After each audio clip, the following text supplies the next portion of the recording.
Hello everyone. In this video, I'm going to show you the legal way to get Spotify unblocked on a school Chromebook for classwork or a project.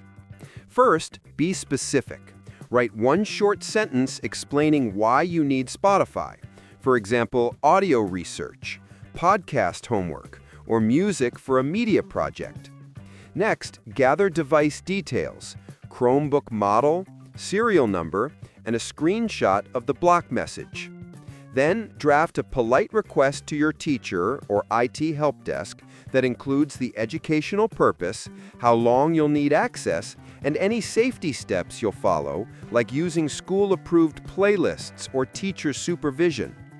Offer a compromise, a temporary whitelist, supervised lab time, or access only during class. If they can't approve it, ask for alternatives, such as teacher-provided audio files, a school account, or playing the content in class. Being clear, respectful, and specific gets the best results without breaking rules. Subscribe the channel for more videos.